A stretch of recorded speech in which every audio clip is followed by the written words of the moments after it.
Merci, chère monitrice. Les enfants sont bénis de vous avoir. Amen. On peut dans notre monde. Les vedettes de la foi, l'éducation chrétienne, c'est souvent un ministère qui se passe à l'arrière, donc souvent on ne voit pas tout ce qui se passe. Mais je peux vous dire une chose, nos enfants sont bénis et nos monitrices, moniteurs sont bénis. Amen. Amen. Amen. Qui ne peut pas être béni à prendre soin des enfants? Amen. Amen. J'ai pris soin de mes neveux et nièces il y a 2 fins de semaine. Puis moi, mon beau-père, on se regardait à ma main et dit comment tu peux faire pour pas aimer ça? Pour pas aimer l'enfant? Là, j'avais mon neveu qui nous regarde. Il nous regardait avec sa petite face, il fait toujours comme ça. Et il nous regardait, puis c'était juste drôle. Fait qu'on disait, ah, on peut pas aimer un enfant. On peut pas, on peut pas. Alors, on est béni. Amen. Qu'il est bon, qu'il est doux de louer le Seigneur ensemble. Le Seigneur nous a tous dotés d'une voix. D'une voix, on peut parler, on a un cœur pour louer, on a un cœur pour recevoir, on peut adorer et prier le Seigneur. Amen. Amen. Et c'est une chose qui font partie intégrale de la vie d'un chrétien. On parle souvent, même dans une relation, on parle, admettons, un de mes bons amis, c'est Olivier en arrière. Et on se parle souvent. On a une bonne communication, on utilise nos lèvres et notre voix. On communique quelque chose. Parfois, c'est des émotions. Parfois, on écoute. Parfois, on parle un peu de tout. Et le Seigneur est bon et fidèle. Et dans cette voix qu'il nous donne, merci beaucoup. Alors, le Seigneur nous donne une voix, la capacité de parler, de communiquer. Certaines personnes n'ont pas de voix et ils arrivent à communiquer pareil. C'est un exploit, pareil. On est béni d'avoir une voix, on a des oreilles qui fonctionnent, des yeux qui fonctionnent. On peut voir, on peut parler, on peut s'exprimer. De notre cœur parvient des désirs et des plans. Et la Bible nous dit qu'il y a beaucoup de projets dans le cœur de l'homme, Proverbe 19, 21. Mais ce sont les plans de l'Éternel qui s'accomplissent. Le cœur de l'homme a beaucoup de projets, mais ce sont les plans de l'Éternel qui s'accomplissent. On voit ici qu'on a beaucoup de plans, on veut faire plein de choses. J'en suis un qui a beaucoup de projets dans la vie. Et on veut faire plein de choses, mais c'est les plans de l'Éternel qui s'accomplissent. Je l'ai entendu.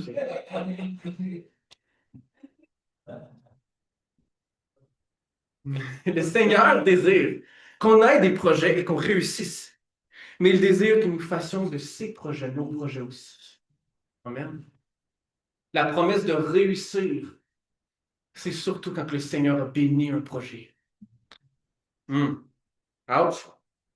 Oui, ouch. Des fois, ça fait mal. Des fois, on a des projets et on réalise, oh, c'était peut-être mon projet finalement. On le réalise trop tard, hein, finalement. Ah, c'est vrai. La voie de la réussite, c'est la parole de Dieu. Et ça, on va parler un peu de ça ce matin. J'ai nommé la prédication la voie de la réussite. Parce qu'on veut réussir, tout le monde, dans le cheminement de sa vie, veut réussir. N'est-ce pas? Que ce soit la carrière, que ce soit des projets, que ce soit un épanouissement personnel, on veut réussir.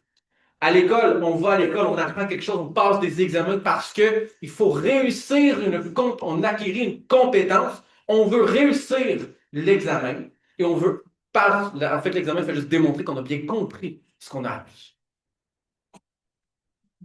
La voie de la réussite est la parole de Dieu, la Bible, notamment la méditation de la Bible. On parle de la voie de la réussite. On voit beaucoup de places dans la Bible où c'est dit oh, Seigneur, ton chemin, c'est le bon chemin. Ou médite ces paroles jour et nuit, alors tu réussiras. On le voit beaucoup, celle-là. Il y a toujours l'aspect de la réussite. Alors tu réussiras, mais il ne faut pas oublier la partie qui vient juste avant qui est médite. Médite ma parole. Garde l'approche. La parole de Dieu est très, très, très utile pour nous. Amen. Amen, c'est vrai. Elle nous dirige dans tous nos projets. Mais c'est le livre le plus facile à éloigner de nos cœurs. On dirait que c'est instinctif. Instinctif. Pourtant, ce que le Seigneur nous demande, c'est de garder près ce livre. On parle dans l'Ancien Testament du livre de la loi. On parle de la Bible. On peut tourner ensemble dans le psaume 119. On va aller voir le verset 100 à 111. Inquiétez-vous pas, on ne lit pas le chapitre au complet. Il est long, ce chapitre-là. On serait ici longtemps. Longtemps. Garde la parole près de ton cœur. C'est de la garder, de la serrer, de la chérir. Là, on s'entend que le garder proche, souvent on parle de moi la garder, je donne un gros câlin, puis là, la personne ne peut plus bouger. Elle peut plus bouger. La garde proche. Je suis pas en train de dire qu'il faut la garder tellement proche que ça nous immobilise. Tu es en train de dire que la parole de Dieu, on veut essayer que ça mijote dans notre cerveau, que ça mijote dans nos cœurs, qu'on vienne à la comprendre un peu plus, à chercher plus profondément pour comprendre davantage ce que la parole de Dieu nous dit. La Bible a été écrite dans un temps et une époque et un emplacement géographique complètement différent qu'au Québec. Voilà. Ça veut dire que parfois, c'est difficile peut-être de comprendre tout ce qui est véhiculé comme message dans la Bible. Le message de base, on le comprend. Jésus-Christ est mort pour nos péchés, est ressuscité pour nos péchés. Et c'est ce qui nous donne le salut, accès au Père. Amen. C'est là que la foi commence. Maintenant, cette foi doit être instruite, et ça, c'est la parole de Dieu, la méditation, la prière aussi. La voie de la réussite, c'est la parole de Dieu. On parle de la Bible. C'est la voie pour la réussite. Psaume 119, versets 100 à 111. On parle ici d'une lampe à nos pieds. Une lampe à nos pieds qui dirige nos pas, qui nous permet de voir où on va. Quand on parle d'une lampe à nos pieds, quand on marche quelque part, on marche quand même sur un chemin. On parle d'un chemin, de marcher dans un chemin, d'avoir une lampe à nos pieds pour voir quand ça tourne. On va voir quand ça va tout droit, finalement. Quand ça tourne à droite, on peut voir les directions que la route prend. Conduire un char sans lumière en avant, on va finir dans le fossé assez vite, merci. Ça va faire beaucoup d'accidents, puis Olivier a beaucoup de travail aux assurances. Psaume 119, verset 100. J'ai plus d'intelligence que les vieillards, car j'observe tes ordonnances. Je retiens mon pied loin de tout mauvais chemin, afin de garder ta parole. Je ne m'écarte pas de tes lois, car c'est toi qui m'enseignes. Que tes paroles sont douces à mon palais, plus que le miel à ma bouche. Bravo, bien. Bon. Par tes ordonnances, je deviens intelligent. Ainsi, je hais toute voie de mensonge. Ta parole est une lampe à mes pieds et une lumière sur mon sentier. Je jure et je le tiendrai d'observer tes lois, les lois et de ta justice. Je suis bien humilié, Éternel, rends-moi la vie selon ta parole. Agrée, ô Éternel, les sentiments que ma bouche exprime et enseigne-moi tes lois. Ma vie est continuellement exposée et je n'oublie point ta loi. Des méchants me tendent des pièges et je ne m'égare pas loin de tes ordonnances. Tes préceptes sont toujours mon héritage, car ils sont la joie de mon cœur. Amen. Ils sont la joie de mon cœur. On voit ici que le psalmiste, il prend plaisir. Il garde les ordonnances du Seigneur près. Il garde la parole de Dieu. Il cherche à observer les ordonnances de Dieu pour garder son pied sur le bon chemin. Quand on observe la parole de Dieu, on va comprendre ici qu'il y a un bon chemin, il y a un mauvais chemin.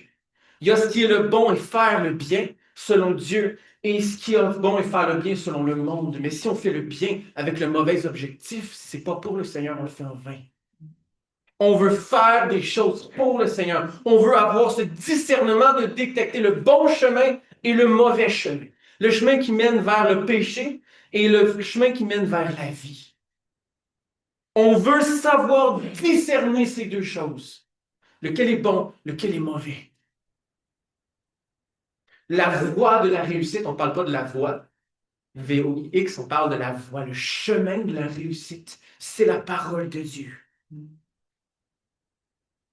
que tes paroles sont douces à mon palais, plus que le miel à ma bouche. On voit déjà juste à ce verset, puis ça c'est le verset ici, 103. On voit que ici le Seigneur fait une œuvre de transformation juste dans cette personne qui a écrit ces passages. Oh, que tes paroles sont douces à mon palais. C'est pas naturel. La parole de Dieu n'est pas instinctivement douce. Il y a des vérités tranchantes dans la parole de Dieu ça fait cabane des fois.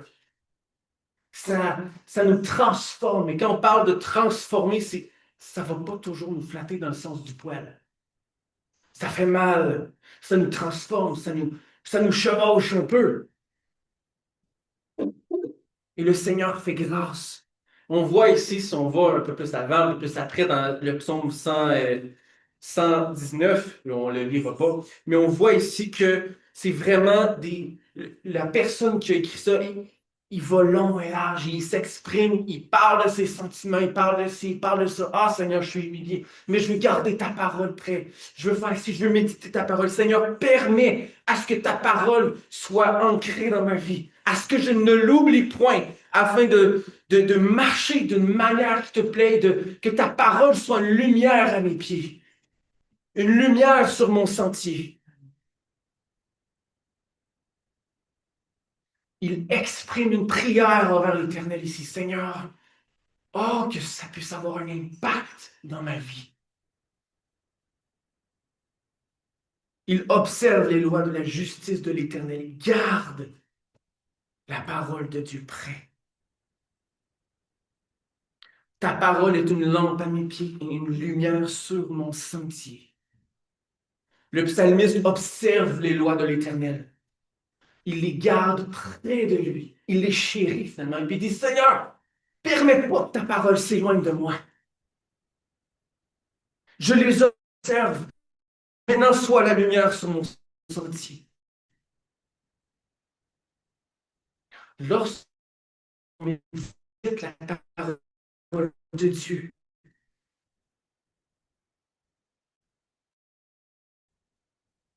le Seigneur nous donne une sagesse et nous donne le bon chemin pour marcher d'une manière qui l'honore.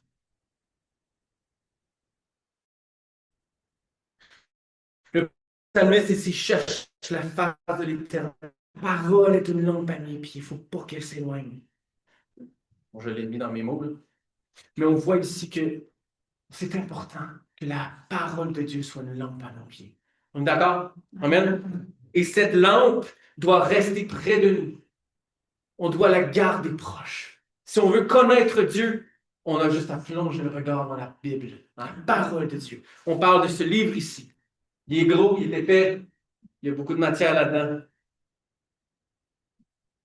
mais il est important, très important. Si on veut connaître le Seigneur, on plonge le regard dans la parole de Dieu et on va apprendre à connaître le Seigneur. Il va déverser des choses dans nos cœurs, dans nos vies qui vont nous impacter éternellement, qui vont avoir une influence et un impact sur notre éternité.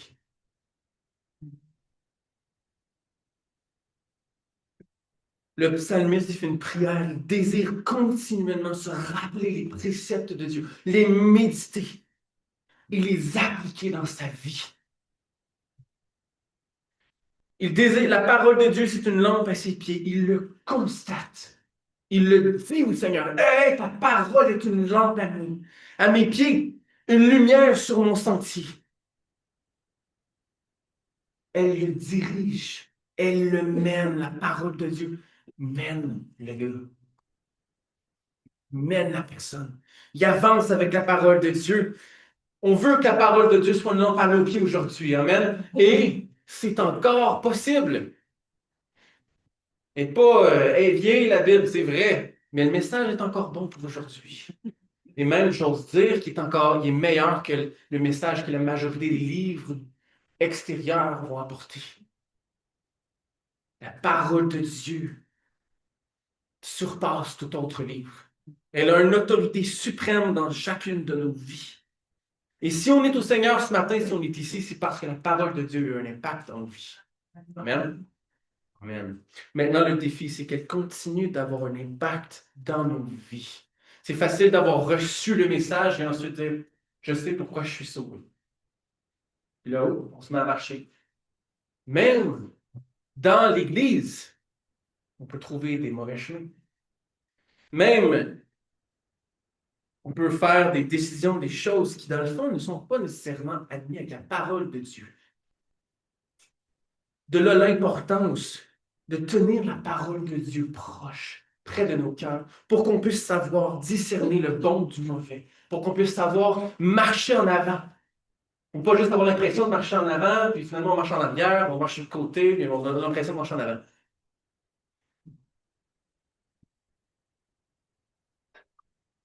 On veut la parole de Dieu à l'action dans nos vies. On veut qu'elle soit une lampe à nos pieds. Ah, merci. On est appelé à appliquer dans nos vies la parole de Dieu et de demander, chercher à voir la parole de Dieu à l'œuvre dans nos vies, dans nos cœurs. Il y a une œuvre interne au niveau du cœur que le Seigneur fait. Et cela se répercute à l'extérieur du corps aussi. Lorsqu'on prie, qu'on cherche la parole de Dieu, qu'on lui demande, un peu comme le psalmiste qui dit ici, Seigneur, ta parole est une lampe à mes pieds, une lumière sur mon sentier. Seigneur, dirige-moi. Seigneur, montre-moi. Permets pas à ce que ta parole s'éloigne de moi, Seigneur. C'est une bonne requête de prière, mais ça, c'est la personne l'exprime envers l'Éternel. Ah, ouf. Les lèvres sont utilisées pour un bon objectif ici. Ah, Seigneur, permets pas que ça s'éloigne de moi. Allez, let's go. Seigneur, fais grâce que je puisse garder ta parole. Parce que la première chose, on vit un défi, souvent, c'est on tasse de côté les affaires, surtout ce qui est du domaine spirituel, du domaine de la parole de Dieu, de la prière, et on s'occupe à d'autres choses parce qu'il y a des choses plus urgentes. Peut-être à nos yeux. Mais est-ce que c'est des choses plus urgentes aux yeux de l'Éternel?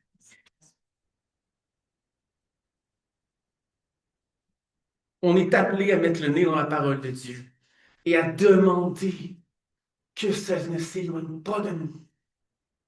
Que cette lumière pour notre sentier soit là permanente. Amen. Amen. Amen. Mettre le nez dans la parole de Dieu. Étudier la parole de Dieu. S'efforcer à comprendre, parce que ça prend un effort intellectuel. Hein? On est ici, on lit la parole de Dieu, puis on a le choix juste de lire le verset et de dire j'ai lu mes versets de la journée, puis on met ça de côté, maintenant je peux m'occuper à ma journée. Puis on a le choix de dire non, écoute, je vais essayer de creuser plus, comprendre quelque chose qui va m'impacter dans ma vie. Ça demande un effort. Même les 10 commandements, quand la nation d'Israël ont reçu les 10 commandements, c'est pas juste le fait de dire ah, on a reçu les 10 commandements, c'est aussi le fait de les suivre et comprendre pourquoi ces 10 commandements sont venus à être. Parce que Dieu a donné ces 10 commandements pour donner une structure, pour donner si tu veux, une manière de vivre. Et pour s'y conformer, il faut quand même comprendre pourquoi ils sont là, ces commandements-là. Et c'est quelque chose qui était passé de génération en génération des parents aux enfants. Pour que ici, ces commandements, ils comprennent c'est quoi les commandements, qu'est-ce que ça veut dire finalement, et qu'ils puissent à long terme les appliquer dans leur vie. Alors, quand on plonge dans la parole de Dieu, on vient à comprendre des choses par rapport à Dieu. Le Seigneur nous révèle des choses qui vont nous travailler, qui vont changer nos vies, nos cœurs, qui vont changer nos manières de penser, nos manières d'agir, de marcher si on veut. Et on voit ici que c'est une connaissance que le Seigneur dépose dans nos vies. Il nous donne une intelligence pour comprendre. Le Saint-Esprit. La connaissance donne la sagesse. On voit dans Psaume chapitre 9, verset 10, le livre de Proverbes nous dit que la sagesse de Dieu commence par la crainte de l'Éternel. Une crainte qui est saine. On ne parle pas d'une crainte qui est malsaine, mais quelque chose qui est bon et agréable aux yeux de Dieu. Okay? On ne parle pas d'une crainte qui donne tellement de peur qu'on a de la misère à faire quoi que ce soit finalement. On parle d'une bonne crainte saine de l'Éternel. La connaissance de la parole de Dieu donne la sagesse. La connaissance de la parole de Dieu nous donne la connaissance de Dieu. Proverbe chapitre 9, verset 10. Le commencement de la sagesse, c'est la crainte de l'Éternel. Et la science des saints, c'est l'intelligence. Une vraie crainte de l'Éternel donne la connaissance, l'intelligence et le discernement pour comprendre ce qui est bon, juste et agréable aux yeux de l'Éternel. Égal, respect. Oui, oui, en effet, la crainte, oui, il y a une certaine forme de respect là-dedans, c'est vrai. On parle ici, en effet, du respect envers l'Éternel. Il y a quand même une autorité que l'Éternel a sur nos vies et une vraie crainte de l'Éternel. Oui, ça donne, il y a le respect là-dedans et c'est vrai, ma sœur, il y a le respect. On parle aussi de la connaissance, de l'intelligence, le discernement. Beaucoup de ces choses se passent dans le cœur et dans la tête. Après avoir obtenu ces choses que l'Éternel nous donne, la connaissance, l'intelligence, le discernement, on est maintenant en mesure de faire la différence entre ce qui est bon et ce qui n'est pas bon. Entre ce qui va dans la poubelle et ce qui mérite d'être sur l'étagère. Comme les petites tables de collection. Ça mérite d'être sur l'étagère. C'est beau. C'est beau. Mais il y a d'autres choses qu'on lance dans la poubelle. Parce qu'on ne peut pas garder ça chez nous. Finalement, ce qui était dans le conteneur, si on veut, on prend 10 euros, on mange le pot. Ben là, ça sert à rien de garder le petit pot. Fait que le petit pot, on va le mettre dans la poubelle. Au recyclage, ça dépend ce que vous préférez.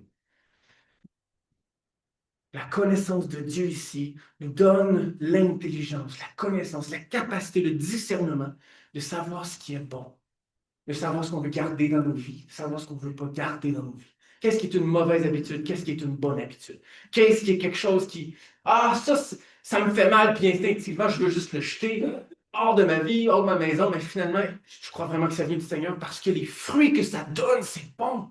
Oh, oh! Ici, juste pour évaluer cet aspect-là de les fruits que ça donne, la transformation que ça fait dans mon cœur, c'est de Dieu. On apprend ici à discerner le bon fruit et ce qui n'est pas du bon fruit.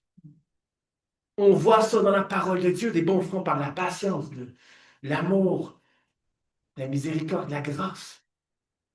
L'amour, on parle des bons fruits de l'esprit dans nos vies, la tempérance.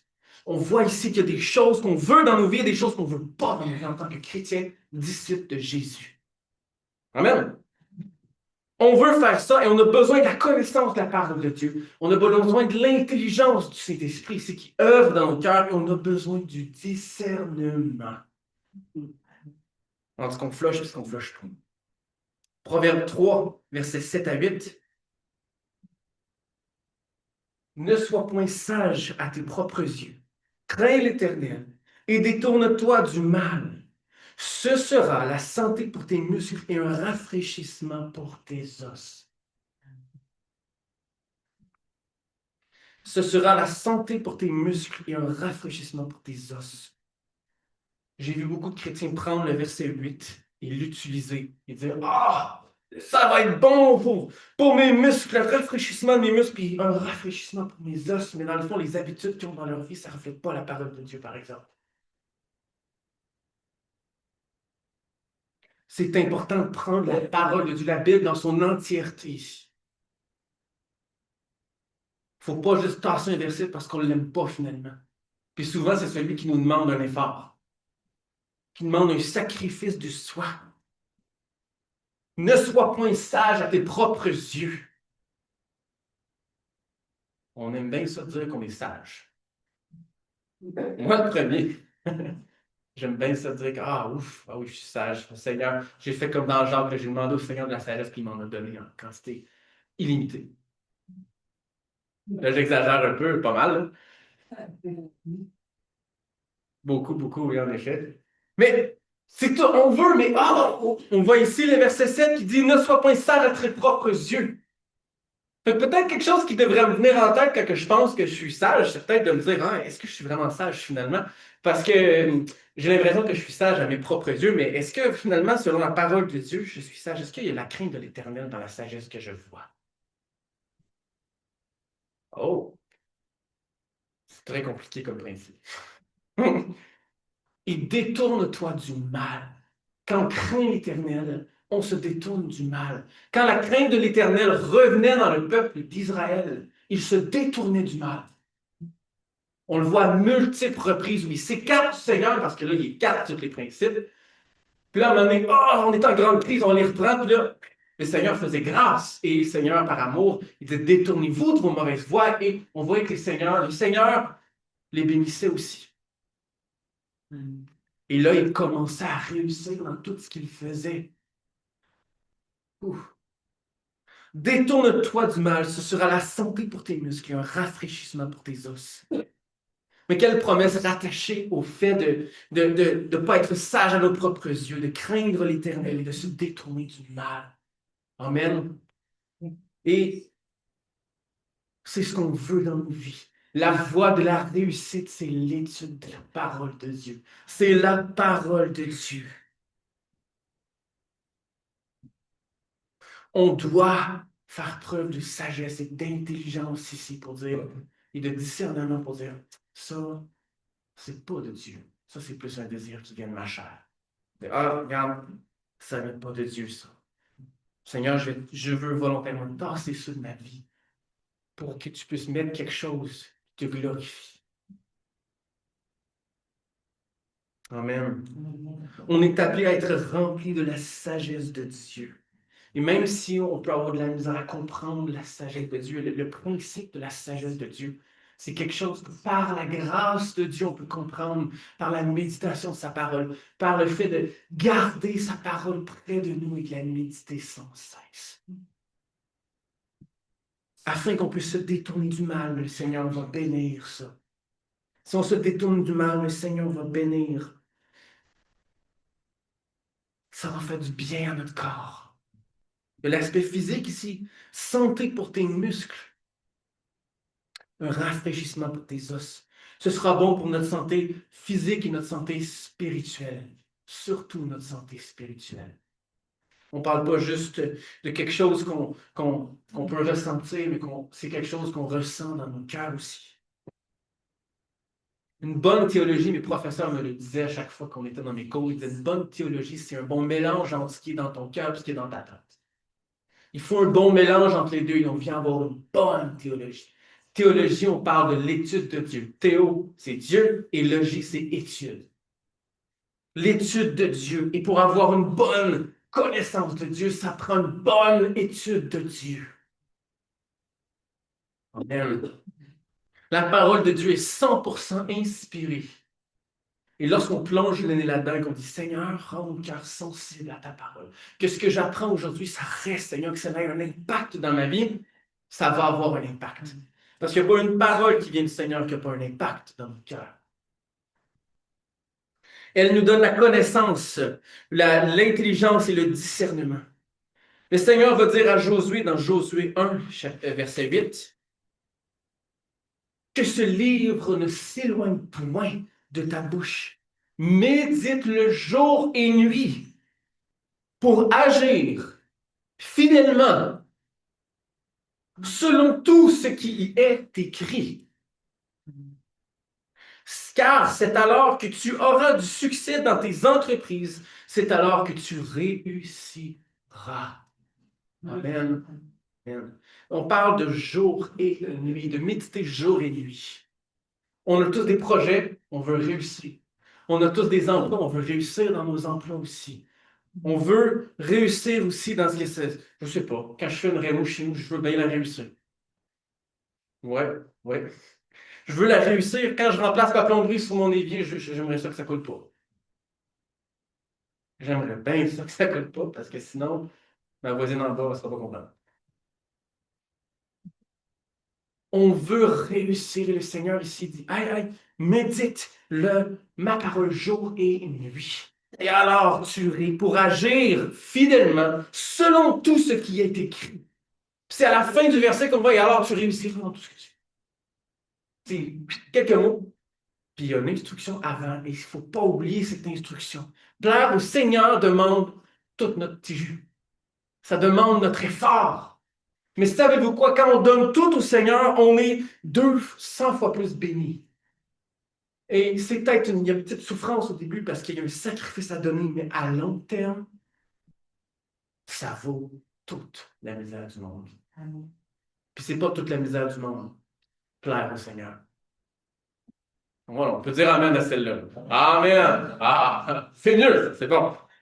Alors, on veut ici avoir cette connaissance. On veut réussir, mais on ne veut pas juste réussir à la manière du monde, on veut réussir à la manière qui plaît au Seigneur, à Dieu.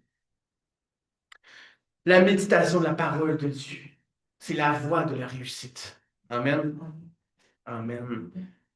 L'être humain a besoin de commandements à méditer jour et nuit. Il a besoin de la parole de Dieu à méditer jour et nuit parce que on l'oublie. Moi, le premier, si ma femme ne ferait pas toutes mes petites listes sur mes rappels sur mon téléphone, j'oublierais toutes mes tâches. C'est important de se rappeler, c'est sûr. C'est important que le Seigneur nous fasse des rappels.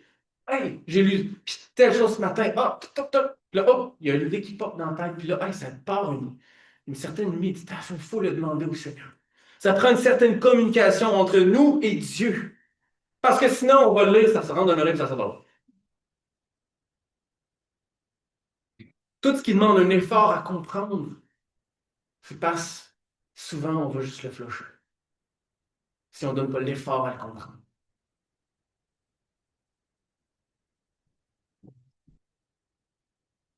On est appelé à étudier et méditer la parole de Dieu. C'est la voie vers la réussite et depuis le début de l'humanité, le Seigneur cherche à transformer les cœurs. Il veut toucher les cœurs, il cherche la foi, il cherche la droiture. Noé a été sauvé parce qu'il était droit aux yeux de Dieu. Lui et sa famille ont été dans l'arche et ont été sauvés parce qu'il était droit aux yeux de Dieu. On est appelé à étudier et méditer la parole de Dieu. Et c'est depuis le début de l'humanité, on est appelé à refléter le cœur de Dieu et la personne de Jésus. Mais comment est-ce qu'on peut faire ça si on n'a pas une bonne connaissance de la parole de Dieu? On dit que notre foi est en Dieu. C'est vrai, mais ça devient tellement quelqu'un d'imaginaire si on ne passe pas notre temps à le connaître. C'est pas quelqu'un qui vit juste là pour plaire à tous nos petits besoins. Il est quelqu'un, le Seigneur, Dieu, c'est une personne qui est là pour nous transformer à son image. Le Seigneur se révèle à nous par la parole de Dieu, par la Bible. Amen. Et par la lecture, l'étude, la méditation de la parole de Dieu, par cette demande qu'on lui fait de Seigneur, ce que j'ai lu ce matin, qu'il ait un impact dans ma vie, Seigneur. Qu'il y ait une méditation qui se fait dans ma journée, que je puisse me rappeler d'une chose que j'ai lu, au moins une chose. Que Seigneur, tu peux juste me rappeler, que le Saint-Esprit me rappelle au courant de la journée pour que je puisse, Seigneur, méditer ta parole. C'est le début de la sagesse. Craindre l'Éternel. L'étude de la parole. Le Seigneur nous révèle qu'il est par la parole de Dieu. On connaît de Dieu seulement ce qu'il nous révèle. Pour qu'il se révèle à nous, on doit se rapprocher de lui. On doit méditer sa parole. Pour avoir une relation, une amitié durable, ça prend du temps investi, ça prend un contact. Ça prend des discussions, ça prend des choses, ça prend un respect de soi, ça prend de l'amour. Le Seigneur nous donne les outils à notre disposition pour lui plaire et la parole de Dieu, c'est la plus grande épée qu'on peut avoir. C'est l'épée à double tranchant. C'est une arme qu'on peut utiliser dans les combats aussi, mais c'est aussi quelque chose qu'on peut utiliser dans notre propre vie personnelle. La parole de Dieu, cette connaissance de la parole de Dieu, c'est la source de la réussite. Ésaïe 55, verset 11, ça dit « Ainsi en est-il de ma parole ». C'est le Seigneur qui parle ici au travers d'Ésaïe. « Ainsi en est-il de ma parole qui sort de ma bouche. Elle ne retourne point à moi sans effet, sans avoir exécuté ma volonté et accompli mes desseins. » Amen. Et ça, c'est une bonne prière qu'on peut faire pendant qu'on médite la parole de Dieu. Je vous invite à essayer de le faire à chaque jour. Ils ont passé un sondage, j'ai vu ça quand j'étais dans les études, ils disent qu'ils posaient la question, pourquoi est-ce qu'on donne des personnes dans les églises? C'est quoi qu'ils veulent finalement? La majorité des personnes étaient là pour entendre la parole de Dieu. C'était pas pour autre chose, c'était pour entendre la parole de Dieu. Maintenant, je vous invite de pas juste entendre la parole de Dieu à l'église le dimanche matin. Je vous invite à prendre la parole de Dieu et demandez au Seigneur de vous toucher par sa parole. De dire, ah, Seigneur, je vais la lire. Comme c'est dit dans Ésaïe 55, chapitre 11, que ta parole, Seigneur, ne retourne pas à toi sans qu'elle ait fait un effet dans mon cœur. Par le fait même, le fait d'étudier la parole de Dieu, de la méditer, on voit ici qu'il y a un certain renouvellement de l'intelligence qui se passe. On a vu que la parole de Dieu, c'est une lampe à nos pieds, que par elle, on obtient la connaissance de Dieu, l'intelligence pour savoir, et le discernement pour savoir ce qui est bon, bien ce qui est mal aux yeux de Dieu. C'est une connaissance qui donne la sagesse parce que là-dedans, on peut aussi avoir une sainte crainte de Dieu, une crainte de Dieu qui est saine.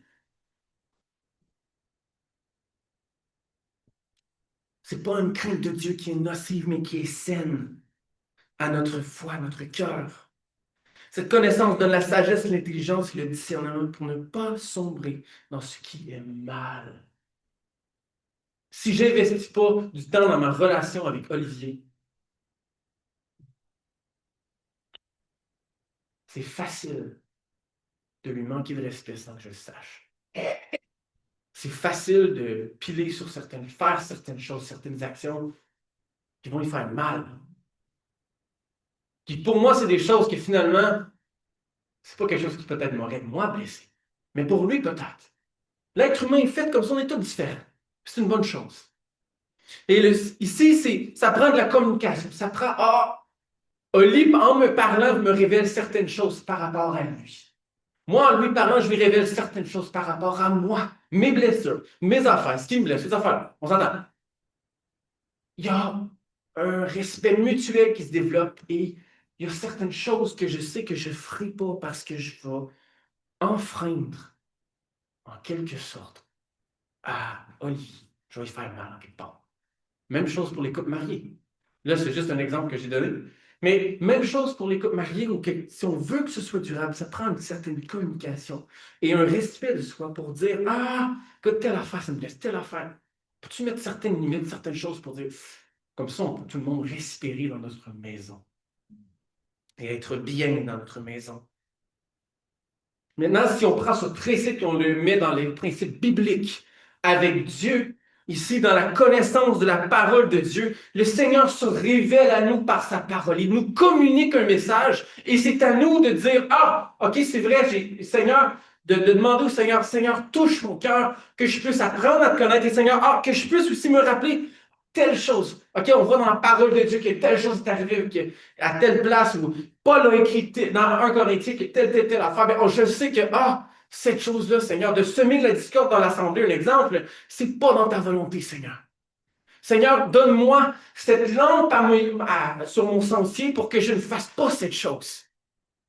Seigneur, que je puisse appliquer certains principes bibliques. Est-ce que je puisse les voir, Seigneur? Mais quand on vient à comprendre la parole de Dieu, à la méditer, à l'avoir dans notre esprit ici, on vient à pouvoir comprendre certaines choses qu'on ne comprenait pas avant. Et le Seigneur fait un processus de transformation. Il y a des choses qui changent dans notre intelligence. Ce n'est pas l'intelligence humaine, c'est l'intelligence que Dieu nous donne. Comprendre ce qui est bon et mal, ne pas sombrer dans le mal. La parole de Dieu, c'est une épée à double tranchante. C'est la voie vers le succès, la réussite. Et elle nous montre le droit chemin et elle nous éclaire. Elle nous mène vers la réussite selon le cœur de Dieu. Dans cette connaissance de Dieu, dans la sagesse que Dieu nous donne par sa parole, dans le discernement, on voit ici un renouvellement de notre intelligence. Dans Romains chapitre 12, verset 2, ne vous conformez pas au siècle présent, mais soyez transformés par le renouvellement de l'intelligence, afin que vous discerniez quelle est la volonté de Dieu, ce qui est bon, agréable et parfait. Si on ne veut pas se conformer au siècle présent, ça prend la parole de Dieu qui est près de nos cœurs. Ça prend l'effet de la parole de Dieu dans nos cœurs. C'est facile de lire la parole de Dieu et d'aller dans le chemin de la perdition. Ça prend un cœur réceptif pour recevoir cette connaissance de Dieu. cette transformation de Dieu, ce discernement, grandir dans notre foi. Que la connaissance qu'on acquiert par l'étude de la parole de Dieu puisse faire maturer notre foi. Amen. Et qu'on puisse ne pas se conformer au siècle présent, qu'on puisse être transformé par le renouvellement de l'intelligence, qu'on puisse discerner ce qui est la volonté de Dieu et ce qui est bon, agréable et parfait. Amen. Le Seigneur est bon. Le Seigneur, je ne suis pas en train de dire qu'il ne veut pas qu'on ait des projets ici. Je ne suis pas en train de dire que le Seigneur ne veut pas que tu aies des projets, je ne sais pas moi, de carrière ou des projets de bâtir ta maison ou d'autres affaires. Ce n'est pas ce que je suis en train de dire. Je crois que c'est des bons projets. On a des bons projets dans nos cœurs, en tant qu'être humain. Amen. Et le Seigneur veut les bénir. Mais le Seigneur veut qu'on marche d'une manière qui le plaît, qu'on sache discerner. Ça, c'est un bon pas, ça, ce n'est pas. Je vais prendre le bon pas. Parce que dans nos projets, il y a une manière d'y arriver à nos projets. La fin ne justifie pas les moyens. Jamais. Le Seigneur nous demande de mener un projet à long terme avec droiture. Savoir discerner dans le milieu du projet ce qui est bon et ce qui est mauvais. Ça prend le renouvellement de l'intelligence. On voit la prière et la connaissance qui jouent un rôle important ici. La parole de Dieu est remplie du Saint-Esprit et le Saint-Esprit nous révèle des choses pendant qu'on la lit, pendant qu'on la médite. Amen. Amen. Alors la parole de Dieu est vivante. La parole de Dieu, c'est la voie vers la réussite. Mais une réussite qui plaît au Seigneur. Amen. Amen. L'émission peut avancer tranquillement. Je vais continuer un peu ici, mais on peut avancer. Puis, je ne sais pas si c'est la guitare ou le piano, un des deux. La parole de Dieu est une lampe à nos pieds. Ça prend de la prière et ça prend l'œuvre du Saint-Esprit pour comprendre la parole de Dieu, ce que Dieu nous dit dans sa parole. Amen. Ça prend une certaine connaissance. Et on est béni ici, on est quand même bien équipé. On a deux pasteurs, dont j'en suis un. On fait partie d'ici. On peut enseigner la parole de Dieu. C'est quelque chose qu'on a passé quelques années à étudier, à apprendre à comment bien l'étudier. Parce que la parole de Dieu, il faut bien l'étudier, il faut l'étudier dans son contexte aussi, pour pouvoir en tirer des principes de vie qui vont transformer nos vies. La parole de Dieu ici prend un rôle important. On a un rôle à jouer dans le sens que nous, on doit ici le demander au Seigneur. Dis, Seigneur, viens toucher mon cœur. Que ta parole ne puisse pas juste rebondir puis ressortir puis que ça n'ait pas aucun impact dans ma vie. Mais je veux, Seigneur, que cela ait un impact dans ma vie. Que ta parole soit une lampe à mes pieds, Seigneur. Qu'elle éclaire mon chemin. Que par ta parole, Seigneur, tu puisses déposer en moi la connaissance de Dieu. Qu'elle puisse me mener à une saine crainte de Dieu, de l'Éternel. C'est ce qu'on cherche. C'est vers là où on veut en arriver. Parce que ça, c'est un des plans du Seigneur pour chacune de nos vies. C'est de nous faire grandir dans cette crainte de l'Éternel. Une crainte qui est bonne, un discernement qui est de Dieu, une connaissance qui est de Dieu, une intelligence qui est de Dieu. Ce matin, comme à tous les dimanches, on a un chant ici d'appel, on va prendre un temps, on est disponible et on peut prier pour vous. Si vous voulez, vous pouvez aller voir un frère, une soeur pour prier ensemble pour justement ce principe de comprendre la parole de Dieu. Puis je vous invite ce matin, si vous regardez la parole de Dieu, puis vous avez déjà un découragement, puis vous vous dites déjà dans votre cœur, ah, je la comprends déjà pas, pourquoi je passerai du temps à essayer de la lire? Il y a un message là-dedans. C'est pas juste le message qui a été assez percutant pour changer votre vie et dire que je donne ma vie au Seigneur. C'est un message qui va vous amener plus loin avec le Seigneur. On n'est pas des chrétiens qui restent à la même place tout le temps. On est appelés à des chrétiens qui bougent, qui cheminent avec le Seigneur. Fait que ce matin, si vous désirez que le Seigneur fasse une œuvre de renouvellement de votre intelligence, qui vous donne cet amour et cette passion pour la lecture de la parole de Dieu, la méditation de la parole de Dieu, que vous voulez qu'elle ait un impact dans vos vies. Alors, je vous invite ce matin, on peut, pendant le chant, dernier chant qu'on va faire ici, on peut prier ensemble pour que le Seigneur puisse déposer ici une saine crainte de Dieu et une connaissance grandissante de Dieu. Amen.